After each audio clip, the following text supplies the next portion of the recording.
السلام علیکم ورحمۃ اللہ وبرکاتہ۔ اعوذ باللہ من الشیطان الرجیم، بسم اللہ الرحمن الرحیم۔ وَإِذَا قِيلَ لَهُمْ تَعَالَوْا إِلَىٰ مَا أَنزَلَ اللَّهُ وَإِلَى الرَّسُولِ قَالُوا حَسْبُنَا مَا وَجَدْنَا عَلَيْهِ آبَاءَنَا أَوَلَوْ كَانَ آبَاؤُهُمْ لَا يَعْلَمُونَ شَيْئًا وَلَا يَهْتَدُونَ يَا أَيُّهَا الَّذِينَ آمَنُوا عَلَيْكُمْ أَنفُسَكُمْ لا يضركم من ضل إذا اهتديتم إلى الله مرجعكم جميعا فينبئكم بما كنتم تعملون يا أيها الذين آمنوا شهادة بينكم إذا حضر أحدكم الموت حين الوصية اثنان ذوى عدل منكم أو آخران من غيركم إن أنتم ضربتم في الأرض فأصابتكم مصيبة الموت تحبسونهما من بعد الصلاة فيقسمان بالله إن ارتبتم لا نشتري به ثمنا ولو كان ذا قربى ولا نكتم شهادة الله إنا إذا لمن الآثمين فإن عثر على أنهما استحقا إثما فآخران يقومان مقامهما من الذين استحق عليهم الأوليان فيقسمان بالله لشهادتنا أحق من شهادتهما وما اعتدينا إنا إذا لمن الظالمين ذلك أدنى أن يأتوا بالشهادة على وجهها أو يخافوا أن ترد أيمان بعد أيمانهم واتقوا الله واسمعوا والله لا يهدي القوم الفاسقين صدق اللہ العظیم وصدق رسولہ النبی الکریم ونحن علی ذلک لمن الشاہدین والشاکرین والحمد للہ رب العالمین۔ کتاب ہدایت، وہ کتاب ہدایت جو ساری دنیا کے سارے انسانوں کے لیے بلا لحاظ مذہب اور ملت اور رنگ اور نسل اور ملک، ہر زمانے کے لیے اور ہر مذہب کے ماننے والے کے لیے کتاب ہدایت اللہ نے اتاری ہے، اس لیے کہ اللہ ان کا خالق ہے، ہمارا بھی خالق ہے، اور گائیڈنس دینا اس کا جو ایک ذمہ داری ہے اس کو اس نے اس دنیا میں ہمیشہ پوری کی ہے۔ لیکن یہ انسانوں کی ذمہ داری تھی کہ ہدایت وہاں سے لیتے جو اللہ نے نازل فرمائی، اس کی جگہ لوگوں نے اپنے بڑوں سے یا اپنے استادوں سے یا اپنے پیروں سے اپنے فقیروں سے کن سے ہدایت حاصل کرنے کی کوشش کی۔ ہدایت کسی کے پاس ہے نہیں، ہدایت ہے تو صرف اللہ کی کتابوں میں جو ہر دور میں اتاری جاتی رہیں، اور فائنل ٹیسٹامنٹ اب اتار دیا گیا جس کے یہ چیپٹر نمبر 5 سورۃ المائدہ کی آیتوں کی تلاوت کی توفیق اللہ نے اپنے اس گنہگار بندے کو دی، جس پر اللہ کا شکر ادا کرتے ہیں اور دعا کرتے ہیں کہ حق بات کہنے کی توفیق عنایت فرمائے۔ آیت کا سیریل تھا 104 سے 108 تک۔ ہم نے دوریاں پیدا کر لی، وہی قرآن جو 1400 سال سے ہمارے گھر میں پڑھا ہے، ہم نمازوں میں پڑھتے ہیں، رمضانوں میں پڑھتے ہیں، تراویحوں میں سنتے ہیں، کیا کیا نہیں کرتے، لیکن ہمیں ضد ہے کہ ہم قرآن شریف سمجھیں گے نہیں۔ اس ضد کا ہم کو پیمنٹ کیا کرنا پڑ رہا ہے، ساری دنیا میں ہماری حالت کیا ہے یہ سب کو معلوم ہے۔ بہت کم لوگ جن کو اللہ توفیق دیتے ہیں وہ اللہ کی کتاب کی طرف اپنی ہدایت کے لیے رجوع ہوتے ہیں۔ ہماری مشکل یہ ہے کہ ہم غیروں کی فکر بہت، دوسروں کی فکر بہت، دنیا کی فکر بہت، اپنی فکر اس لیے نہیں کرتے کہ ہم سوچتے ہیں کہ ہم تو بخشے بخشائے اور جنت میں چلے گئے ہیں۔ جنت میں کوئی شخص جب تک پہنچے نہیں، اس کا قدم جنت کی زمین پر پڑے نہیں، تب تک کے لیے خطرہ اس کے لیے بنا ہوا ہے۔ اب آتے ہیں اس طرف کہ ان آیات بینات میں اللہ تعالیٰ نے انسانوں کے لیے کیا احکامات نازل فرمائے۔ اس میں جب یا ایھا الذین آمنوا سے جو آیتیں شروع ہوتی ہیں تو ڈائریکٹ ہمیں خطاب کرتی ہیں، یا ایھا الناس، یا بنی آدم، یا ایھا الانسان، ان میں سارے انسان آ جاتے ہیں، اس میں ہم بھی آتے ہیں، اس لیے ہم مسلمان ہیں، انسان نہیں، ایسا کچھ ہے۔ پہلے ہم میں انسانیت آنی چاہیے، پھر ہم اسلام کو عمل کر سکتے ہیں۔ دیکھتے ہیں کہ ان آیات بینات میں کیا حکم ہے، ترجمہ کرنے کی کوشش کرتے ہیں۔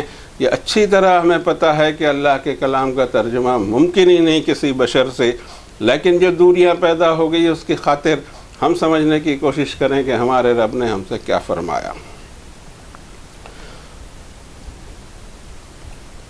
اور جب ان لوگوں سے کہا جاتا ہے کہ اللہ نے جو نازل کیا اس کی طرف آؤ، اور الرسول صلی اللہ علیہ وسلم کی طرف آؤ تو وہ کہتے ہیں کہ ہمیں کافی ہے جس پر ہم نے ہمارے پرکھوں کو، ہماری پچھلی نسل کو، ہمارے آباء اور اجداد کو پایا۔ کیا ان کے آباء اور اجداد کوئی چیز کا علم نہ رکھتے ہیں اور وہ ہدایت پر بھی نہ ہوں، تب بھی ان کی پیروی کریں گے؟ اے لوگو جو ایمان لائے ہو، تم پر صرف تمہاری اپنے آپ کی ذمہ داری ہے۔ کوئی اگر گمراہی میں پڑا رہتا ہے وہ تمہارا کچھ بھی نقصان نہیں کر سکتا جب تم خود ہدایت پر ہو۔ تم سب کو تو اللہ ہی کی طرف لوٹنا ہے، پھر وہ تمہیں خبر دے گا کہ تم کیا کیا حرکتیں اس سرزمین پر کرتے تھے۔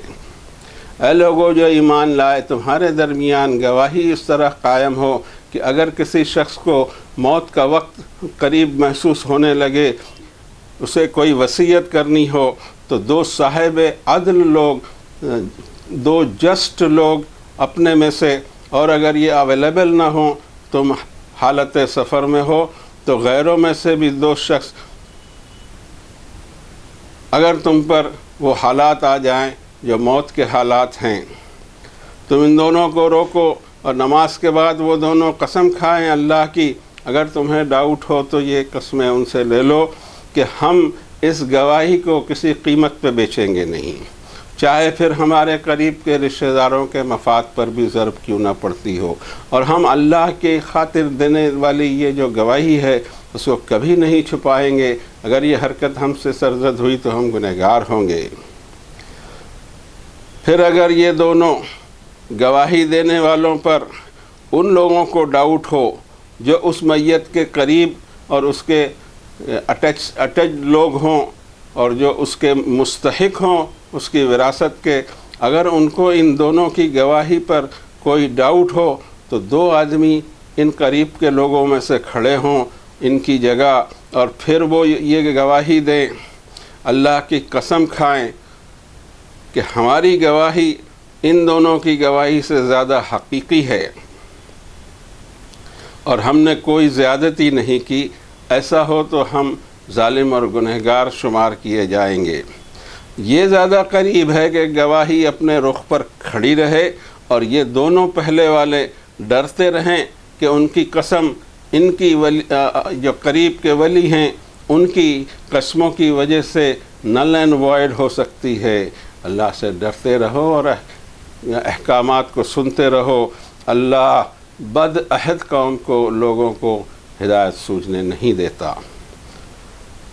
پہلی آیت شریفہ پچھلی آیت شریفہ سے اٹیچڈ ہے، جس کے اندر میں رب تعالیٰ نے ذکر کیا کہ اس طرح کی چیزیں سماج میں آ جاتی ہیں جس کا اللہ کی کتاب میں کوئی ذکر نہیں ہوتا اور اس کے رسول کی سنتوں میں بھی کوئی ذکر نہیں ہوتا۔ فرمایا رب نے کہ ما جعل اللہ من بحیرۃ ولا صائبۃ ولا وسیلۃ ولا حام، اللہ نے کوئی چیز ایسی مقرر ہی نہیں کی، یہ سب لفظ ایجاد کر دیے جاتے ہیں۔ ایک وہ قوم جو اللہ کی کتاب کے پیچھے چلنے کا دعویٰ کر رہی ہو، اس میں ایسی رسمیں گھس جاتی ہیں، ایسے تہوار گھس جاتے ہیں کہ جن کا کوئی سرے سے پتہ ہی نہیں لگتا ہو قرآن شریف میں اور حدیث شریف میں۔ دنیا کی ساری قومیں اس میں برباد ہوئیں اور ہمارا بھی شمار اسی میں ہونا چاہیے کہ ہم میں جو ابھی فی الحال جو رسمیں چل رہی ہیں، جن بڑی بڑی راتوں کو ہم منائیں یا جو ہم دوسری رسمیں کرتے رہتے ہیں، اس کا کوئی ذکر قرآن شریف میں نہیں، ایک حکم نہیں کہ اس کو یہ اس طرح سے منائی جائے، اور سنت شریفہ میں بھی نہیں دکھائی دیتا، اور صحابہ کا پورا دور اس سے خالی ہے جو حرکتیں ہم کرتے ہیں اور اسی حرکت کو ہم عین اسلام سمجھتے ہیں۔ ہمارا حال کیا بنے گا اللہ کے دربار میں کہ جو ہم ان چیزوں کو لے کر جائیں جس کا اس نے کوئی ذکر نہیں کیا اپنی کتاب میں، اور وہ چیزیں ہم چھوڑ دیں جس کے بارے میں بار بار اس نے اپنی کتاب میں تاکید کی ہو۔ یہ اسلام لے کر اللہ کے سامنے کھڑے کیسے رہیں گے ہم؟ لیکن توجہ کسی کی نہیں ہوتی۔ یہ توجہ کیوں نہیں ہوتی ہے اس کا ذکر اللہ تعالیٰ اس آیت میں فرماتے ہیں کہ جب اس طرح کے لوگوں کو کہا جائے کہ اللہ نے جو نازل کیا اس کی طرف آؤ، تو تمہیں یہ سارے ڈھونگ اور یہ ساری چیزیں یہاں ملنے کی نہیں، اور وہ جو تم نے اپنے گلے میں توق لگا رکھے ہیں، اس کے توق اس کے توق، اس کے دن منا رہے اس کی رات منا رہے، یہ کر رہے ہیں وہ کر رہے ہیں، یہ تو کبھی اللہ نے کہا ہی نہیں۔ اور جب ان سے کہا جائے کہ تم اللہ کی نازل کردہ کتاب کی طرف واپس آؤ اور الرسول صلی اللہ علیہ وسلم کی سنت کی طرف واپس آؤ، تو کہتے ہیں نہیں، ہمیں کافی ہے، ہم نے ہمارے باپ دادا کو ایسے ہی کرتے پایا ہے۔ اللہ نے سوال کیا ان سے کہ کیا تمہارے باپ دادا کو کوئی علم نہ ہو اور وہ ہدایت پہ نہ ہوں، اس کے بعد بھی تم ان کی پیروی کرو گے اور ان کو تم کافی سمجھو گے؟ یہ کیسے ہو سکتا ہے؟ اور یہ ہمیشہ کہا جاتا ہے، ہر مشرک ماحول، ہر مشرک سوسائٹی کے پاس صرف ایک جواب ہوتا ہے، سینکڑوں سال سے، ہزاروں سال سے ہوتے آ رہا ہے، آپ کیا باتیں کرتے ہیں؟ یعنی یہ دلیل اس کے اندر ہے کہ پچھلے لوگ یہ کیا کرتے تھے اس لیے ہم بھی کرتے رہیں گے، لیکن یہ دلیل دنیا کے کسی کاموں میں استعمال ہی نہیں کرتے۔ ہمارے پچھلے پرکھے بیچاروں کو نہ گھوڑے نصیب ہوتے تھے، نہ بیل بنڈی نصیب ہوتی تھی، نہ گھوڑا گاڑی نصیب ہوتی تھی، اور ہم لیموزین میں گھوم رہے ہیں۔ اس وقت ہم یہ نہیں کہتے ہیں کہ ہمارے آبا اور اجداد پیدل چلا کرتے تھے یا گھوڑے گدھے پر بیٹھا کرتے تھے۔ ہم گدھے پر نہیں بیٹھتے ہیں، ہم کاروں میں بیٹھتے ہیں۔ دنیا کے معاملے میں ہم ایسے ہیں اور دین کے معاملے میں ہم ویسے ہیں۔ یہ دین اس بات کو پرزور طور سے سامنے رکھتا ہے کہ دین میں چیک کرنا پڑے گا تمہیں سب سے پہلے تمہارے آبا اور اجداد کو۔ آبا کہتے ہیں باپ اور دادا کو، اجداد کہتے ہیں پرکھوں کو۔ دنیا کے میں کوئی مذہبی کتاب یہ بات کہہ نہیں سکتی کہ سب سے پہلے اپنے فادر کے دین کو دیکھ کہ میرا فادر صحیح ہے یا نہیں۔ فادر کے پورے حقوق ہیں، والدین کے پورے حقوق ہیں، لیکن دین میں ان کے دین پر بھروسہ نہیں کیا جا سکتا۔ دوبارہ ہم کو اس کی ڈسکوری ہر آدمی کو کرنی ہوگی بھائی، یہ لازم ہے اس کے لیے۔ اس لیے کہ اصل میں ہم یہ سمجھتے ہیں کہ جنتیں خاندانی طور سے بانٹی جائیں گی یا پارٹی کے طور پہ بانٹی جائیں گی یا فرقے کے طور پہ بانٹی جائے گی، ایسا ہے ہی نہیں۔ حساب کے بارے میں سن لیجئے کہ جتنی آیتیں اللہ تعالیٰ نے حساب کے تعلق سے اتاری ہیں اس میں رب تعالیٰ فرماتے ہیں کہ کل نفس بما کسبت رہینہ، ہر آدمی اپنے عمل کے اندر میں گرفتار ہے یا رہن رکھا ہوا ہے، اس کو اپنی جان چھڑانی ہے۔ اب اس جان چھڑانے میں نہ اس کا باپ آئے گا، نہ اس کی ماں اس کو بچانے آئے گی، نہ اس کا بھائی اس کو بچانے آئے گا، نہ اس کا کنبہ قبیلہ اس کو بچانے آئے گا، نہ اس کی فوج اس کو بچانے آئے گی، نہ اس کی سیاسی پارٹی اس کو بچانے آئے گی، نہ اس کو کوئی دینی جماعت بھی بچانے آئے گی۔ کوئی بچا نہیں سکتا۔ ہر ایک کو لازم ہے کہ جس رخ پر وہ چل رہا ہے اس کو وہ خود اپنے کمپاس میں دیکھے، اور وہ کمپاس اللہ نے یہاں موجود کر دیا ہے کہ ہم دیکھ سکتے ہیں کہ ہمارا رخ کیا ہے۔ یہاں فرمایا اللہ تعالیٰ نے کہ یہ جو تہوار مناتے رہتے ہیں دین کے ہی ناموں میں، جب ان کو کہا جائے کہ رسول صلی اللہ علیہ وسلم کی سنت کی طرف آؤ اور اللہ کی کتاب کی طرف آؤ، تو کہتے ہیں کہ ہمیں کافی ہے جس پر ہم نے اپنے باپ دادا کو چلتے ہوئے پایا۔ لیکن حقیقت یہ ہے کہ یہ باپ دادا آخرت میں غائب ہو جائیں گے۔ رب تعالیٰ فرماتے ہیں فلا انساب بینہم ولا یتساءلون، حسب نسب پوچھا ہی نہیں جائے گا اور نہ اس کا کوئی کوشچن کیا جائے گا۔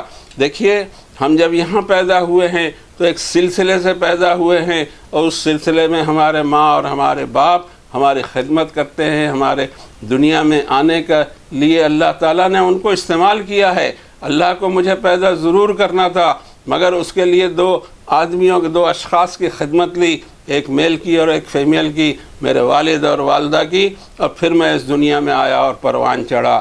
مجھے بارش کے قطروں کی طرح نازل نہیں فرمایا، مجھے درخت کی طرح اگتے ہوا پیدا نہیں کیا، پھول کی طرح کی میری پیدائش نہیں ہوئی۔ میری پیدائش اس سسٹم سے ہوئی جس میں اللہ تعالیٰ نے ان کے حقوق طے کر دیے کہ جو محنت اللہ ان سے لے رہے ہیں۔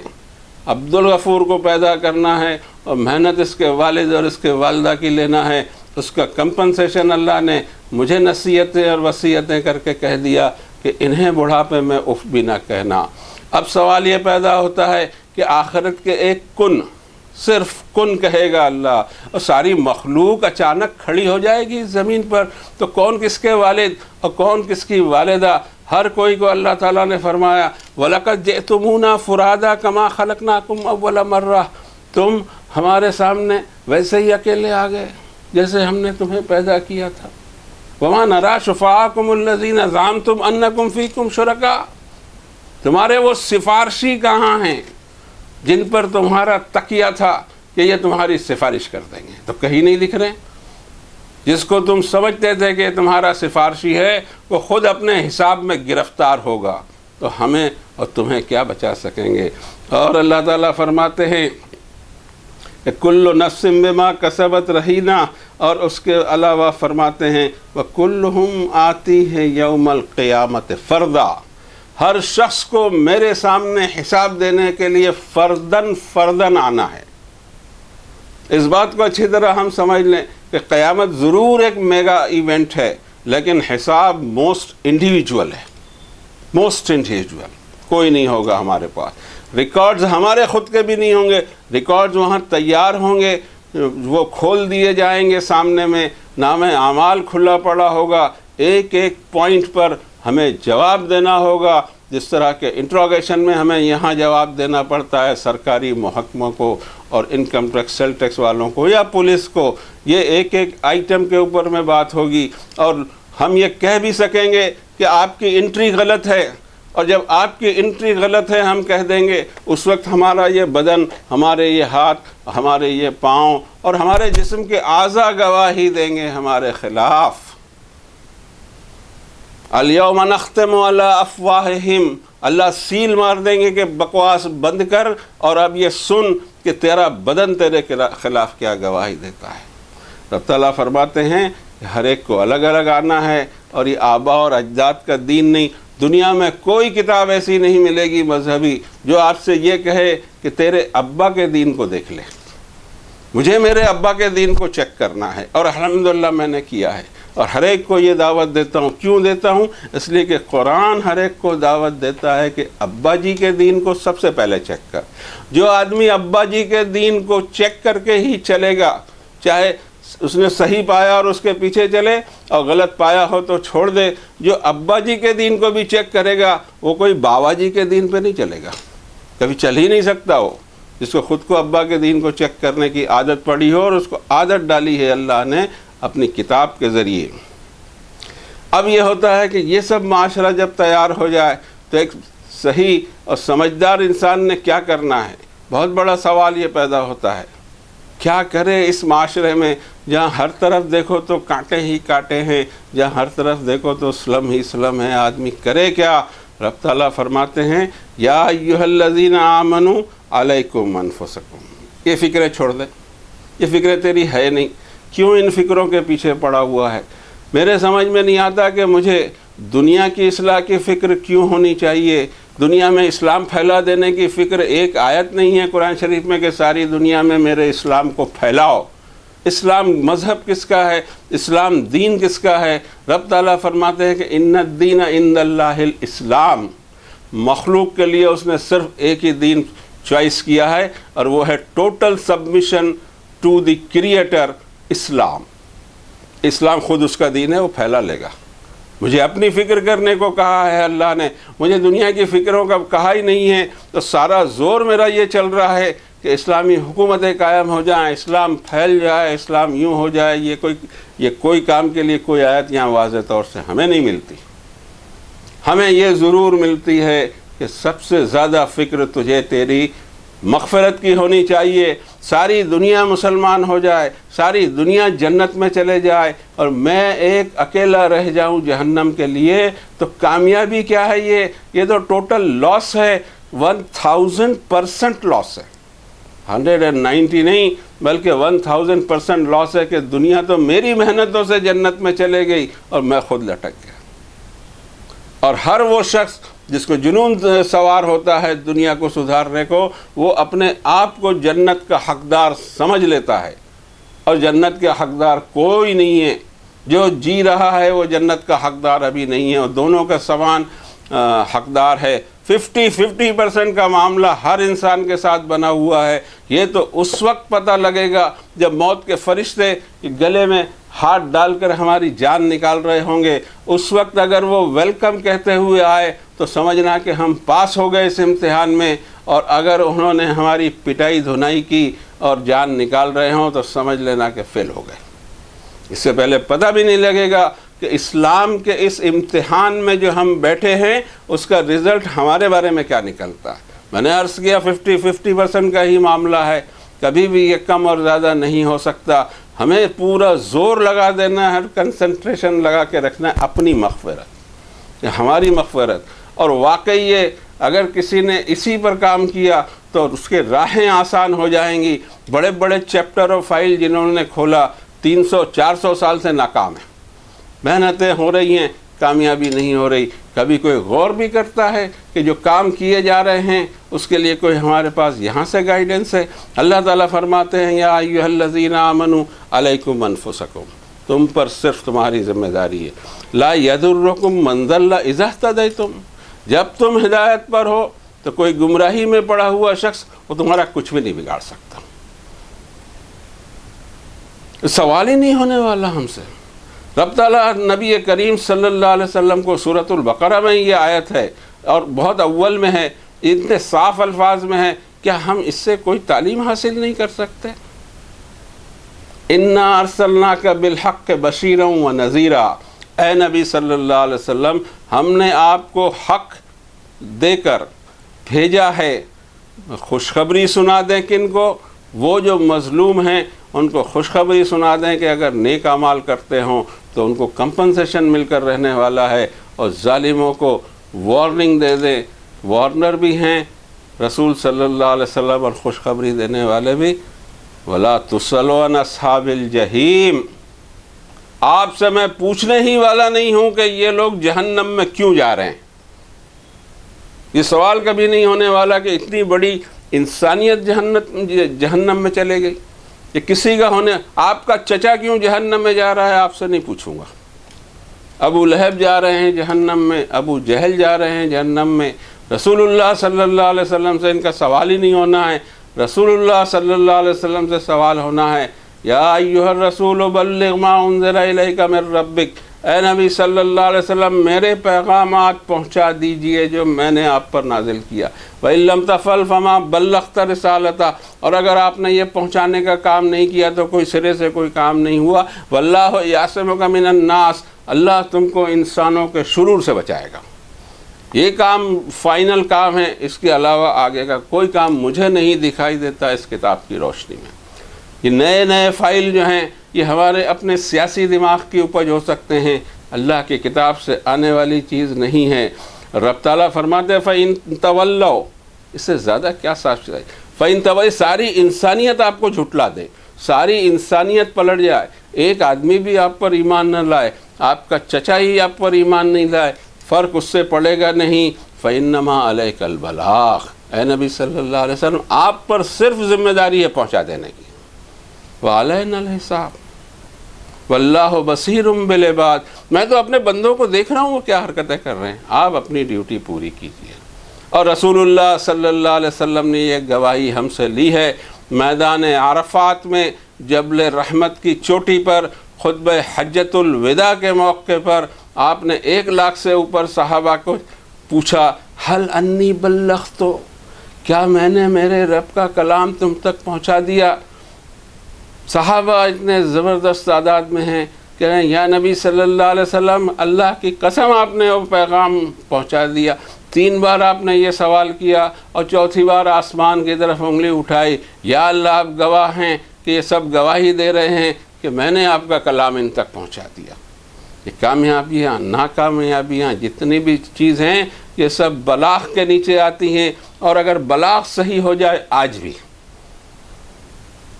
بھی اگر بلاغ صحیح ہو جائے تو 46 نمبر کی سورت کی آخری آیت میں ہے کہ بلاغ فَهَلْ يُهْلَكُ إِلَّا الْقَوْمُ الْفَاسِقُونَ، پیغامات پہنچا دیجئے.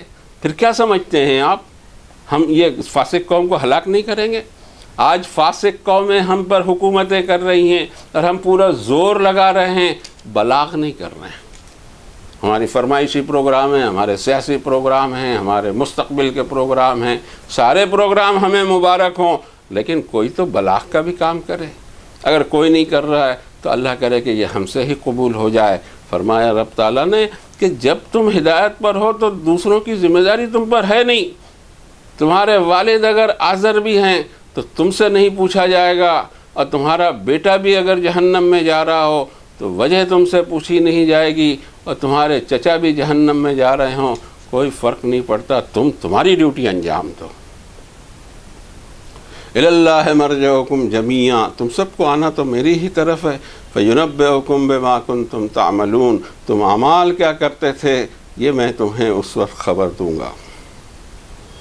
اب بلاغ کے ذریعے کیا ہوگا؟ سورہ ابراہیم کی آخری آیت 14 نمبر کی صورت میں اللہ تعالیٰ نے فرمایا کہ بلاغ کے ذریعے ایک چیز ضرور پیدا ہوگی، اور وہ یہ ہے کہ ھذا بلاغ للناس، یہ قرآن، یہ بلاغ کا کرنا ہے میری کتاب کا۔ ایک آدھ فرسٹ کلاس 400 پیج کی کتاب لکھو، بہت اچھے کور والی، اس کو بلاغ کرنا ہے؟ کیا ہے یہ؟ کون سی چیز بلاغ کرنا ہے؟ بلاغ کی آئٹم اللہ تعالیٰ نے بتانا چاہیے، ھذا بلاغ للناس، میری یہ کتاب کو بلاغ کرو، اس کو پہنچاؤ، اس کو کنوے کرو۔ جو کنوے ہو رہا ہے وہ اسلام کے نام سے وہ ماڈل ہے جو ہمارا اون، ہماری فیکٹری کا بنایا ہوا ہے، اس لیے اس کے کوئی بازار میں قیمت نہیں ہے۔ اللہ کا کلام سامنے لائیے، لوگ اس کی قیمت اس طرح جان لیں گے کہ رب تعالیٰ فرماتے ہیں انسانوں پر یہ پیغام پہنچاؤ وَلَيُنذَرُوا بِهِ، وہ وارن اپ ہو جائیں، وارننگ مل گئی ہے، نوٹس مل گئی ہے، کرے نہ کرے اس کی بات ہے۔ وَلَيَعْلَمُوا أَنَّمَا هُوَ إِلَٰهٌ وَاحِدٌ، اور انہیں اچھی طرح پتہ لگ جائے کہ الہ تو صرف ایک الہ واحد ہے۔ وَلَيَذَّكَّرَ أُولُو الْأَلْبَابِ، اور جس نے عقل استعمال کی اور اپنے عقل کے دروازے کھلے رکھے وہ نصیحت کو ریسیو بھی کر لے گا، لیکن ہونا چاہیے بلاغ کے بنا کوئی کامیابی نہیں، چاہے کتنی بھی محنتیں 300-400 سال سے تو کر رہے ہیں، صرف ایک خواب کے لیے کہ واپس حکومت مل جائے، اور خواب پورا نہیں ہو رہا ہے۔ سب کچھ کر لیا ہم نے، کچھ سال ایسے ہم مقرر کر لیں کہ وہ صرف بلاغ کریں گے، باقی کچھ نہیں کریں گے۔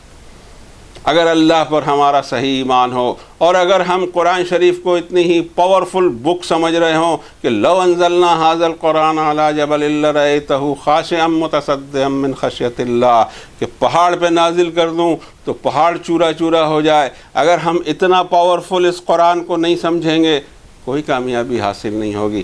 آج بھی کچھ لوگ اٹھیں صرف بلاغ کریں، بلاغ اپنی تفسیروں کا نہیں، اللہ کے کلام کا، اور صرف کلام کا، اس میں اتنا پاور ہے۔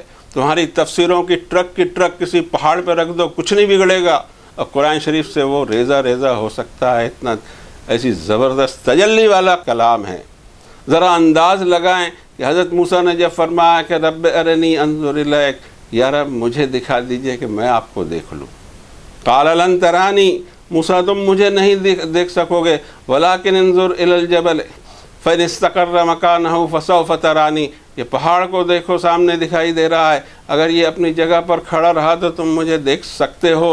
اور جب پھر پہاڑ کی طرف فلما تجلی، صرف تجلی کی، اونلی تجلی سے پہاڑ ریزہ ہو گیا۔ وَخَرَّ مُوسَىٰ صَعِقًا، حضرت موسیٰ بے ہوش ہو کے گر گئے۔ اسی کتاب کو، وہ تورات تھی، اس کے بعد یہ نازل فرمایا قرآن شریف کو، جس کے بارے میں فرمایا کہ اگر میں پہاڑ پہ نازل کر دیتا تو ریزہ ہو جاتا۔ اس پر ایمان نہیں ہے ہمارا، ہم سمجھتے ہیں میری کتاب سے لوگوں کو ہدایت ملے گی، اور جو لوگ اب کہتے ہیں کہ اس کتاب میں پڑھیے یہ ہے، اس کتاب میں پڑھیے وہ ہے، میرے سمجھ میں نہیں آتا کہ ایسی کون سی چیز باقی ہے جس کو اللہ تعالیٰ نے کتاب میں نہیں لکھی ہو، ایسا کون سا مسئلہ آپ بیان کیجئے، انشاءاللہ میں اس کا جواب دوں گا۔ پرسنل پرابلم آپ کی زندگی میں یا دنیا کے کسی بھی انسان کی زندگی میں آئے، جواب قرآن شریف میں کہیں نہ کہیں موجود ہے، کسی نہ کسی آیت میں۔ معاشی مسئلے ہوں، کاروباری مسئلے ہوں، رشتہ داریوں کے مسئلے ہوں، سیاسی مسئلے ہوں، بین الاقوامی مسئلے ہوں، ہر مسئلے کے لیے آپ کو ایک نہ ایک گائیڈنس اس میں سے ملے گی، ایک آیت آپ کے اندر میں آپ کے درد کا حل موجود ہوگا۔ لیکن یہ ایمان نہیں ہے، سچ کہتا ہوں، یہ ایمان کتاب ہدایت ہے قرآن شریف۔ کبھی ہدایت لی ہے اپنے پرسنل پرابلم کے لیے؟ بڑوں کے پاس چلے جاتا ہے آدمی کہ بتائیے اس میں کیا کروں، اور کبھی اس کتاب کو بڑی سمجھا ہے؟ اپنے بڑوں کو ہم نے بڑے سمجھ لیے، اور جس کو سب سے بڑی چیز اللہ نے فرمائی تھی اس کو ہم نے قدر نہیں کی۔ یاد رکھیے دنیا بھی ہماری قدر کبھی نہیں کرے گی، جو چیز ہمارے پاس پڑی ہے اس سے ہی ہم ناقدرے ہیں۔ اب یہاں سے ایک ایسا مضمون بیان ہو رہا ہے کہ کبھی انسان سفر کی حالت میں ہو اور اسے کوئی وصیت کرنی ہو اس لیے کہ حالات میں ایسا دکھائی دے رہا ہو کہ شاید ہے کہ میں موت کی مصیبت میں گرفتار ہوں گا، یہ سب الفاظ یہیں سے لیے جا رہے ہیں۔ اصابتکم مصیبت الموت، موت کی مصیبت میں جانے والا ہوں، اور اگر اسے کچھ وصیت کرنی ہو، فرض کیجئے کاغذ قلم نہ ہو یا موقع نہ ہو یا کچھ نہ ہو، تو پھر وہ 2 گواہ کس طرح قائم کیے جائیں، اس کا پورا ایک لا دیا گیا۔ موٹی موٹی باتیں ہم سمجھ لیں، کیونکہ آج کل تو بہت فرق بھی پڑ گیا ہے، لیکن جو فرق پڑا ہے وہ صرف شہروں تک کے ہے۔ ابھی بھی دنیا میں ایسے علاقے ہیں جہاں بجلی ہی نہیں پہنچی، تعلیم ہی نہیں پہنچی، آدیواسی قبائل ہیں، اور ادھر ادھر قبائل، جزیروں پہ قبائل ہیں، افریقہ میں قبائل ہیں۔ یہ نہ سمجھیے کہ جن شہروں میں آپ رہ رہے ہیں ان میں جو ترقی ہو گئی وہ ساری دنیا میں ہو گئی۔ میں سمجھتا ہوں کہ ہارڈلی اس ترقی کے فائدہ اٹھا رہے ہیں 20 سے 25% لوگ، باقی لوگ جو ہیں ابھی بھی 100-200 سال پہلے کی دنیا میں جی رہے ہیں۔ ہمارے بھی ملک میں ایسے گاؤں اور ایسے قبیلے اور ایسے بیہڑ علاقے موجود ہیں پہاڑوں اور جنگلات میں کہ روشنی وہاں تک نہیں پہنچی ہے کوئی بھی نئی تہذیب کی۔ تو یہ نہ سمجھا جائے کہ ہر جگہ کاغذ قلم پیپر موجود ہوں گے۔ یہ پیپر جو آپ کو اور ہم کو دکھائی دے رہا ہے، قرآن شریف کے نزول کے وقت بڑی قیمتی چیز تھی۔ اس پیپر کے لیے چائنا سے امپورٹ کیا جانا ضروری تھا، دنیا میں پیپر نہیں بنتے تھے۔ تو اللہ کے احسان ہے کہ گھر گھر انڈسٹری لگا دی، ہر ملک میں ہر انڈسٹری لگا دی، اپنی نعمتیں تمام کر دیا اللہ نے۔ یہ دور اس کا بہت قدر کرنی چاہیے، زبردست دور ہے یہ، لیکن انسان قدر نہیں کرتا۔ فرمایا 2 صاحب انصاف آدمی اگر وہ نہ ملیں تو کوئی غیر ہوں، ان کو وصیت کر دی جائے، پھر جب تمہارا واقعی انتقال ہو تو وہ تمہارے گھر تک یہ خبر پہنچائیں کہ کیا کیا وصیت تم نے کی ہے۔ مگر یہ 2 آدمی بھی اگر کبھی اس میں ڈنڈی مار رہے ہیں یا کسی رشتہ داری کا لحاظ کر رہے ہیں یا الفاظ کی ہیرا پھیری کر رہے ہوں، تو پھر 2 آدمی وہ جو میت کے زیادہ قریب کے ہیں اور اس کے وارثین میں سے ہیں، وہ کھڑے ہو کر ان کی شہادت یا گواہی کو رد نل اینڈ وائڈ کر سکتے ہیں۔ اب یہ دونوں کو بھی محتاط رہ کر یہ احساس رکھنا ہوگا کہ چاہے گواہی ہماری ہم دے لیں لیکن یہ گواہی رد کی جا سکتی ہے، پاسبلٹی اس کی ہے۔ تو اب ان یاتوا بالشہادۃ علی وجہہا، شہادت کا یا گواہی کا رخ بنا رہے گا، اس لیے کہ انہیں یہ ڈر ہوگا کہ یہ نل اینڈ وائڈ ہو سکتی ہے۔ سارے معاملات میں واتقوا اللہ، اللہ سے کانشیس رہنا پڑے گا۔ مرنے والے نے وصیت کی، اس کان نے جو سنا، اب جو زبان گواہی دے رہی ہے، اس میں سب اسٹیج پہ اللہ موجود بھی ہے، دیکھ بھی رہا ہے، سن بھی رہا ہے۔ واسمعوا، اور اللہ کے احکامات کو غور سے سنو۔ واللہ لا یہدی القوم الفاسقین، بد عہد قوموں کے کام اللہ بننے نہیں دیتا۔ ہماری دعا ہو کہ فسق ہم سے نکل جائے، ہماری یہ دعا ہو کہ دنیا کی فکروں سے زیادہ ہمیں اپنی آخرت کی اور نجات کی فکر لگ جائے۔ اللہ تعالیٰ قبول فرما لیں چھوٹی سی کوشش کو، اس کی رضا کے خاطر جو کچھ اس نے کہلوانا چاہا، اس بندے نے کہا، اس میں ایررز ہوں، اس کے لیے ہم اللہ سے معافی مانگتے ہیں، آپ سے بھی معافی مانگتے ہیں، اللہ کی طرف رجوع ہوتے ہیں۔